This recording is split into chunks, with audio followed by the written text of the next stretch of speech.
What's up, everybody? Welcome to Overwatch HQ, Episode 3. I'm your host, James Duggan, joined by Kyle O'Connor, Zach Ryan, and Kevin Naki. My God, everything just happened. The new hero, Ana, is here. There's a bunch of changes on the PTR in terms of competitive play, hero limits, as well as balance changes, and we're going to talk about all of it right now. So the new hero, Ana, is a support sniper who can heal allies by shooting them. What do you think, Kevin? Love it. I mean, I've been looking for an alternative to Lucio. It seems like most comps are running a Mercy Lucio setup right now with dual support. This gives me more burst options. It allows me to sit back and stay ranged. We'll talk about the specific abilities and stuff like that. But except for evasion, she has a pretty useful ranged kit that I can envision being used in almost every team comp right now. Kyle? I'm really excited to see the competitive gameplay, but I'm also excited to hear the I need to heal, and then someone's just missing their shots the whole time as they heal. I think that'd be really cool. Just her whole kit's awesome. I'm really excited for her little sleeper dart. I'm excited to stop a Roadhog ult or a Reaper ult with it. It's going to be good. So Zach, you're primarily a console player. What do you think? Does this hero excite you?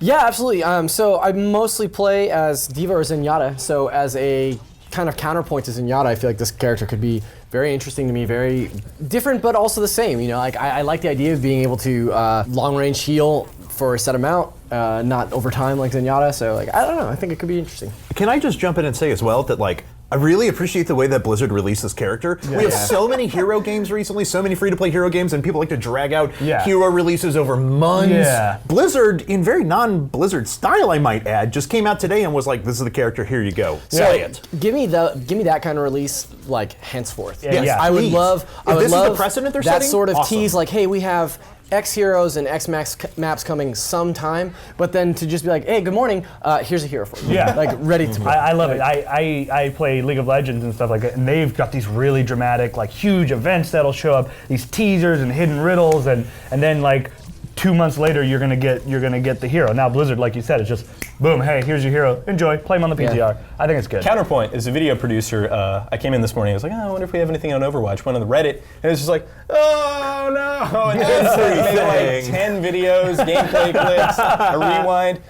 Counterpoint. How excited were you to not work on Pokemon because there was actual Overwatch? yeah, touche. Fair enough. Touche. Team Instinct for the win, by the way. All right, so let's go over the various abilities that we have. We have a biotic rifle that obviously heals allies, but it also damages enemies in a very short damage over time effect. It's like 3 or 4 ticks. It's like you hit them, bam, bam, bam, their health does a pretty sizable amount of damage. Mm-hmm. We saw in the gameplay trailer that she headshot a Widow and basically killed her flat out. There was 1 tick of damage. So that's very interesting. She feels very different from Widow. When you scope in, she immediately has some damage right there. You don't have to wait to charge up your shot. And then I also saw the headshot multiplier. Maybe I'm just bad, but the headshot multiplier didn't necessarily seem to do as much as it did with Widow, or anywhere near as much. You've played her. Yes. Does the headshot multiplier affect your heals? I don't think so. Ooh, I tried to shoot a teammate in the head. I'm I could be wrong. And if I'm wrong, we will know about it in the comments. Yeah, for sure. that's true. 100%. I'm looking forward to headshotting Genjis that are annoying on my team. Actually. On your team. I'm just excited at the prospect of another ranged character. I think I said on this show the last time that we did an episode, I've been looking for more specialists. I've been looking for less general characters. This is a good example to me of a specialist that can fit in on a lot of very specific maps that have wide open corridors. I'm thinking Route 66 is immediately a place you're going to see on every single game. So I'm really excited this is the direction that they're taking their character design. Sure. Let's talk about Sleep Dart. When we initially saw it, maybe we thought it was going to be a little bit easier to hit than it was. It is very difficult to hit. It is a skill shot, just like your sniper rifle. It's a very small projectile that you have to hit an enemy with, though it has an enormous range. And basically the way it works is once you hit the target with the Sleep Dart, any damage will rouse them and bring them back up. What's the drop off? Like if you hit somebody with a Sleep Dart, do they instantly go out? Yeah. Okay. Just bam. That's just cool. like that. So it's very good for interrupting ultimates. I interrupted a Roadhog's ultimate because he's huge. Yeah. I was right there. Very easy to hit, but with somebody like Genji, man, you got to be good to land that thing. So I'm excited to. I mentioned I think in our rewind theater that I'm excited to see the competitive play whenever they someone who's way better than I am and a way better shot who's going to play Ana. Like sure. I'm excited to see the skill cap. I think it's going to be one of those characters that's got. low barrier of entry, but just a huge skill ceiling where they're going to be amazing. You players. say that it's a support character, but you have to be really good. And I think for as long as role-based shooters have been around, the support characters have been the generally touted as the less skilled characters, and that you don't need as much skill to play them. This is completely shattering that mold, a little bit like Zenyatta, but Zenyatta at least you can guarantee a heal, the Orb of Harmony. Yeah, it tracks. But the one thing that this game lacks is a burst heal. They don't have any sort of true burst heal. Yes, Mercy can heal you very quickly. Zenyatta has a reasonable charge to his heal, but they don't have an instant you get 150 points of health outside a health pack. So I think that to me is going to be the most interesting dynamic. That's a great point. I've never thought of that. Like I come from a background of playing a lot of WoW Arena, and there's characters like heals over time, incremental heals. But you're right. There's been no burst heals. I didn't ever think of that. Sure. A little story to that. A diva was out of her mech, had gotten knocked out by an enemy.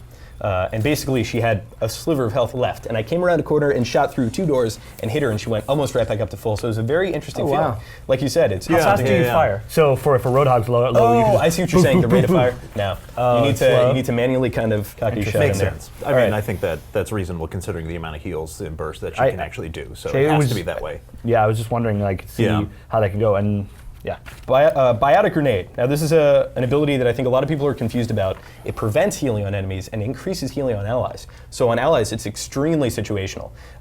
In fact, I think the majority of times it's going to be used to stop a Roadhog chugging the inhaler or the gas mask. It's going to be used to stop a soldier putting down a biotic field, stuff like that.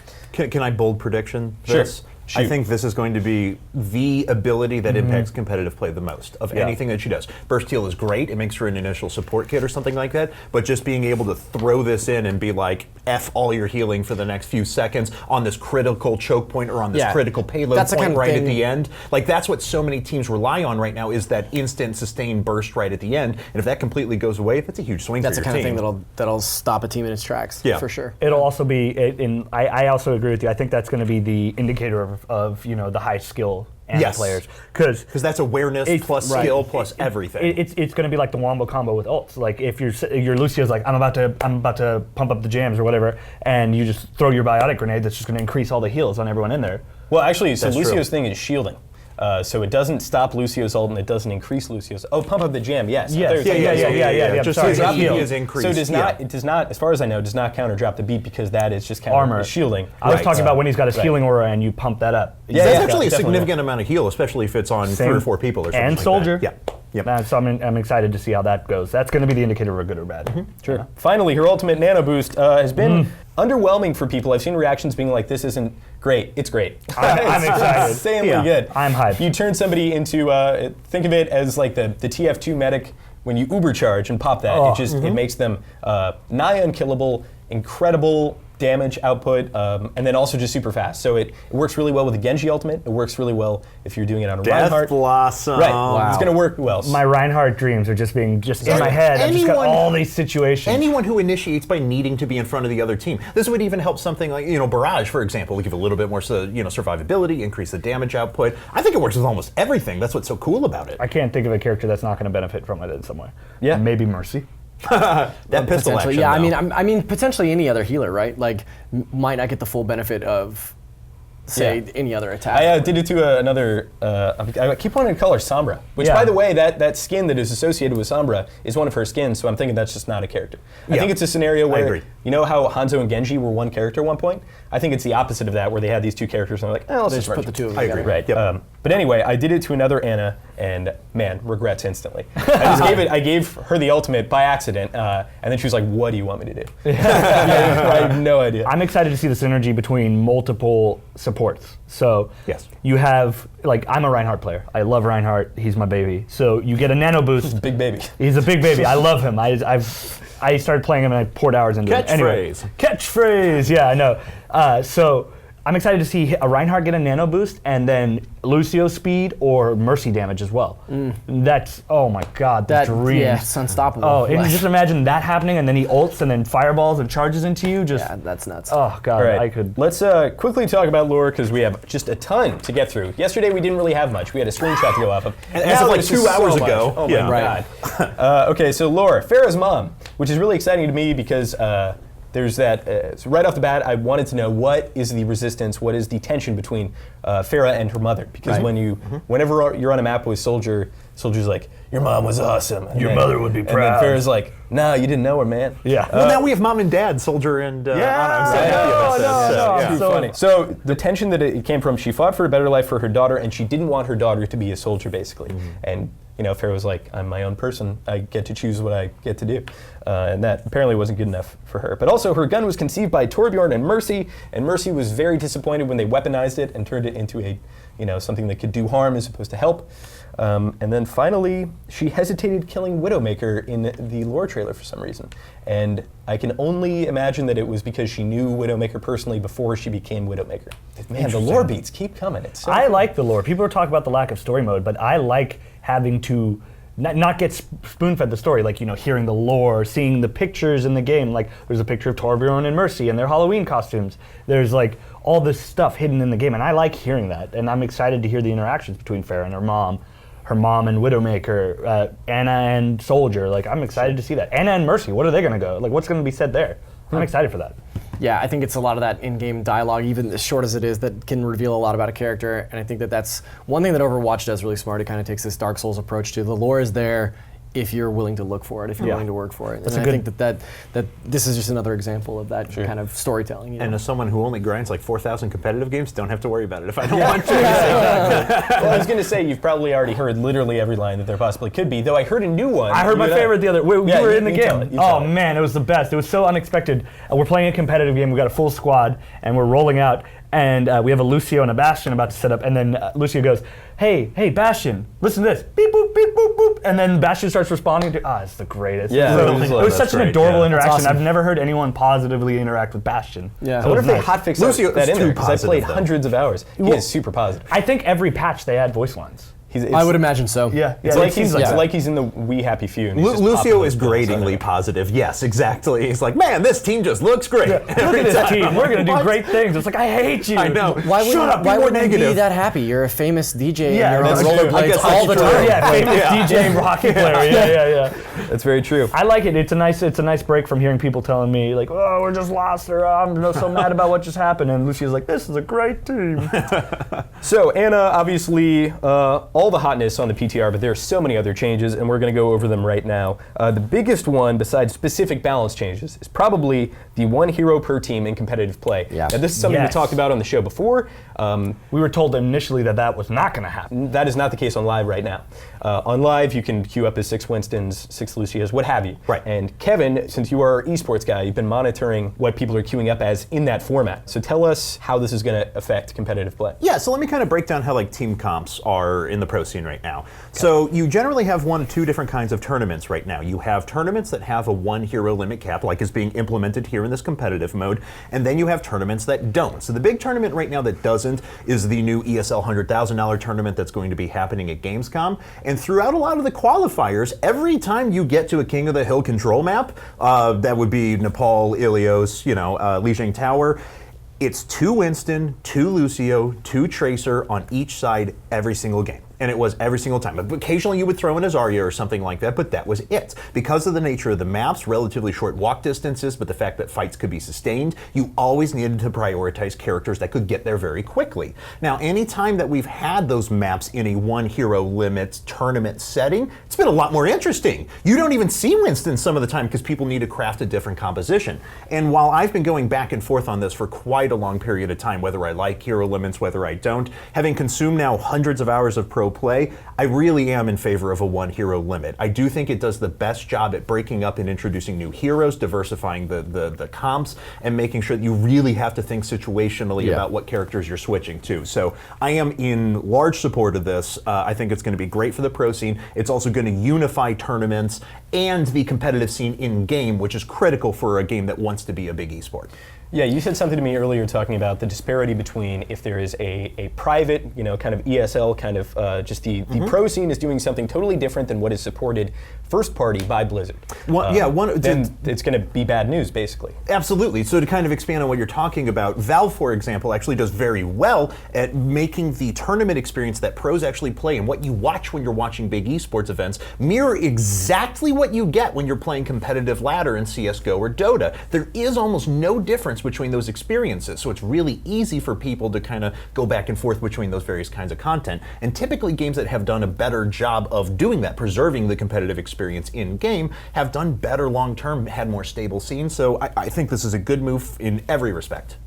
Great, yeah, and it was so crazy, and I mentioned this before, when Jeff Kaplan did his little video talking about, hey, here's what's coming in terms of competitive mode before Season 1 came out. The first thing he mentioned was, like, you can go in casual mode, you can have 2 Lucios and 3 Winstons, do whatever you want, and then he talked about, no, he did not mention hero limits, so it's great to see that they have noticed, they were thinking about it, and probably the reason that they were so silent is because they were considering making a huge decision, and they didn't want to, like, basically bring it out of the oven before it was done. For sure. I'm totally for it. I think it forces teams to play smarter, and I think it makes for more interesting spectatorship. So like I'm 100% all in on it. I think it's a great call. And it's a weird thing for me too, because I think even on this show, my opinion's changed 400 times in the 2 episodes I've done on this. Truly. Because I didn't know out of the gate. I had intuition, I had what I thought would actually play out pretty well, but having physically sat down and now consumed, I'm level 138 in the game now or something like that. On top of that, I watch pro play constantly. This is literally the only game I'm watching and playing right now. This is just the way I play games. And I truly do believe that the 1 hero limit is the best representation of the game that I've seen so far. Sure. Kyle and I were playing a game against a bunch of Winstons and a single Lucio. Yeah. And we ended up winning it, and it was some of my favorite interaction in terms of calling, okay, we need a Bastion, we need 2 Reapers right now. Yep. That was really fun. But that is still in the game, even without this. You still can counterpick, and I think we talked about how it's going to affect esports in the absolute upper echelon of play, but for the majority of competitive players, I think this is also a good change, because I think despite us winning that game and us feeling really good about it, it was not that fun. Well, that's why we felt really good, because we're like, these guys are playing like jerks, that's why it felt good, because it was like sticking it to the guys who are trying to cheese their way to victory. Right. Oh, and I totally do that frequently. 5 Winston, 1 Lucio is a great strat for sudden death overtime. Yeah. If it's allowed, man, like, better take advantage of it than not. But I'm excited to see a dominant decision on Blizzard's part, and what I'm really excited about as a longtime Blizzard fan is Blizzard very much listening to the community with this game, 110%. Agreed. I think some of their titles in the past have been a little bit wishy-washy in terms of like, well, here's what we think is best. We know it's not what you think is best, but we're us, and that's what we think is best. The Blizzard way. I'm still waiting for druids to get nerfed in WoW. Cyclone, man. Oh God, Cyclone. I'm back to playing World of Warcraft. Somebody help me, please. All right, let's talk about balance changes. There's a lot. There's just an absolute lot to get through, so let's get going. Self-healing. This is the biggest sweeping change, though not necessarily the most impactful change, but self-healing now charges ultimates, so charge rates have been adjusted. Bastion, Lucio, and Soldier have had their ults build slower by 10%, Mercy by 30%, and Roadhog by a whopping 45%, which is huge. Mercy was needed. Yeah, and So Roadhog Roadhog. also, Yeah. Roadhog every time he hits E heals for 300 though, so Yeah. you Right. can kind of understand why his would need to be adjusted. So I a wonder pretty how fair much amount. of Mercy's is based upon the fact that she needs a slower ult charge, as where Roadhog, like I wonder what that actually equates to in real time, as opposed to Yeah, like I do too. these percentages, but then how much of that is counteracted by the fact that self-healing is now giving you ult charge? you know? Because my biggest concern about Mercy was the cooldown on her ultimate. I thought it's the most impactful ultimate in the game. It comes up very quickly right now. Some pros, it comes up so quick that they're starting to use it as a tempo res, I call it, just 1 or 2 people at a time. I thought that thing needed to be nerfed into the ground. dumb. And now Mercy has got more powerful. They actually made her be. We'll get to that in a you second. sounded like but Jerry Seinfeld for just a second. Yeah, there, I you know. did. What's the deal with the Mercies? I don't understand why Mercy got a nice little hand in this patch. That just seems bad to me. I don't know.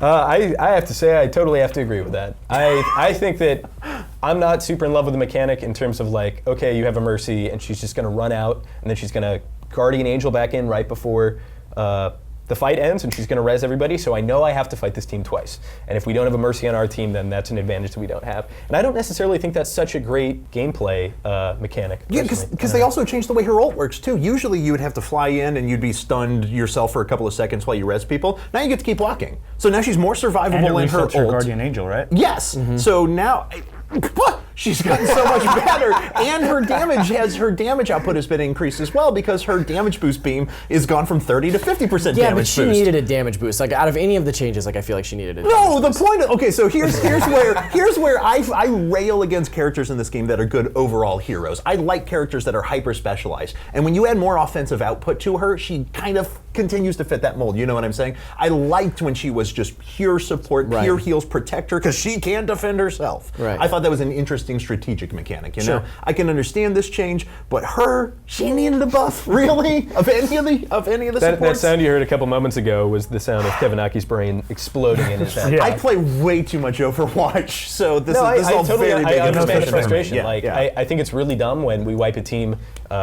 Basically, anytime that I am intentionally attempting to counter, and just regardless of what I do, combo druid in Hearthstone, regardless of what I do, they're going to pull off their thing. Yeah. So when I'm trying to counter Mercy and we're trying to ace their team straight out of the gate in something like King's Row, and we do it in 20 seconds, we kill them, and somehow she has an alt charge in that time, it's incredibly frustrating. Yeah.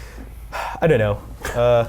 Yeah, anyway, let's talk about other changes. All right, I'll calm down. The other ones aren't so infuriating to me. The one that I like the most, let's talk about, it's D.Va. She's a character that definitely didn't need a nerf, but maybe didn't need a buff either. She got a very interesting tuning that I think I am very into. Yeah. And basically what they've done with her is her defense matrix, which was her E, not her shift, is now you just hold the right mouse button and it'll go up, and then you can bring it down at any point. It has a passive charge for 10 seconds. You can have it up for a total of 4 seconds, but there is a 1 second cooldown, so you can't just right-click every projectile you see. It makes so much more sense to have it pop up when you need it to, as opposed to throwing it up and then when you need to fire, losing that charge. Right. Like that makes that character completely different in my mind. Like the way you play defense on that character. I think it's a huge buff. Yeah. Like, Yeah. It's a huge deal incredible for buff. like I main Mercy, like that's my go-to character for most matches, and like Did you mean D.Va? Or yes, I did mean D.Va. I'm sorry. And I think that one change alone. I mean, there's other changes that we'll get to, but that one change like totally seal the deal for I me. completely agree with you Yeah. because I think that she maybe could have had some other consideration in the rest of her kit. I actually don't think that her ult needed to be changed. That did get changed as well. Yeah, We can address that. I agree with that. I think maybe she needed a bit of a different change when she was out of the suit, or maybe a different change to her power. But as far as the defense matrix change go, it's great because she's an actual tank now. Because in the past, Right. she only had a quick once every 10-second burst sustain kind of dealio to block incoming projectiles. But now she's a lot more versatile. She Right. can be used in a lot more attack situations. I'm a big fan of that. Yeah. I like it too. I actually think her ult cost being decreased is a good thing myself. Yeah. Because I played it and I was like, That's I really want true. to practice the chip shots. I really want to Right. practice this stuff. That's true, And yeah. I was like, this thing takes forever to come up. And Yeah. I think it's a good change. I'm not as well versed at playing her as you would, so I don't understand the nuance. But with her defense matrix changes, I think that's a great idea too. It gives her the defense tool that she needed. Like whenever I'd fight her and she'd pop it up, I'm like, cool, not gonna Just shoot gonna you. wait. Yeah. I'll hang out. Thanks for not doing any damage to me. Exactly, yeah. And then boom, boom, boom, dead. Thanks for coming out. Now, in regards to the cooldown, I agree with you. She did need a lower cooldown on her Yeah. ult. It's the other changes. It's instead of 4 seconds, it's a 3-second explode Sure. time now. Now it doesn't affect her when she's in it. Like, I actually like the fact that it affected her because, to me, you had to be smart about where you placed it. Then you couldn't just like drop it in the same literally empty sit on place it. and just be like, now you can just do it wherever man. you want. It's crazy. It's awesome. It's so awesome. Yeah. Because like I love Overwatch. I'm not good at the game. The amount of times that I've killed myself with Mercy's ult, or I'm sorry, D.Va's ult is embarrassing. Yeah. Like I can't lie. I can't front. Like I've done it so many times where like I'll run backwards just straight into something and it's like I don't know what that is, and then I get killed. It's terrible. I'm terrible. But that being said, like that is a godsend to me because it's like Yeah. great. I mean, it doesn't damage anybody else on my team. Like, why D.Va? No, it's undeniably a buff to her ultimate, and the fact that it doesn't damage her is enormous. All right, Zenyatta. Zenyatta is a character that I felt was really cool, but at the same time, he really didn't fit unless you were playing a casual game, in my opinion. He Yeah. was too squishy, he didn't have mobility, and his ultimate just was very similar to Lucio's, except Lucio just had so much more to offer in his kit. And then I think when they nerfed his Discord orb, so you couldn't use him as a counter tracer, he became a lot less usable. So anyway, they've buffed him as a result. Shields increased by 50, so that puts him at a total of 200 HP, 150 shields, and then 50 HP. Orb of Discord and Harmony projectile speed drastically increased, so a lot of the times you put an Orb of Discord on It had somebody. this sort of hover effect before it tagged. Right. Yeah. Now it'll just go straight on him. And then finally, Transcendence. The movement speed has been doubled. Not everybody's, just his Just movement his, speed yeah. has been doubled, and increased the healing per second from 300 from 200. What do you think? So again, I'd say Zenyatta is probably the character that I played the second most behind D.Va. If I call her Mercy again, I want you to just go ahead and punch me because I feel it. It's right there on the tip of my tongue. You guys heard this, right? I like the punch. That being said, my biggest complaint, I think everybody's biggest complaint, is that he's just too squishy. And even Yeah. 50 extra HP or 50 extra armor, like that's a huge difference in playing that character. I was hoping for a little bit of a buff in his mobility. Maybe he could move a little bit faster. It's not the case. That's okay. Maybe somewhere down the line. But I think that 50 HP just in general is a game changer for him. I agree that this is a buff. I do not think it is the right buff, in my opinion, because this doesn't affect the way that Zenyatta is inherently played in any way, shape, or form, which means that he still lacks relevance in most comps. Because, yes, he has 200 HP. If you're a Reaper, I mean Reaper. I don't care if you have 150 HP or if you have 200 HP. You're going down to 2 Hellfire shotguns one way or another, right? So inherently, the problem that I thought with Zenyatta was that he had no way to be able to mitigate anyone jumping directly on top of him or getting involved in a mess outside of charging up his ult and using Transcendence. Yes, he's a lot more powerful now. The Discord orbs and all those orbs go super fast now, and they're out great there if quick. you're not dead. Exactly, but it still doesn't inherently change the fact that he doesn't have any way to be able to escape. Even Ana, the new character, she doesn't have any explicit mobile escapes, but she still has her sleep. If someone's charging on her, she has at least one method that she has a chance of being able to get away. Zenyatta doesn't have that. Like rechargeable shields over time, that's cool. 200 HP now, that's cool. Still doesn't really change in my mind how he's used and played though.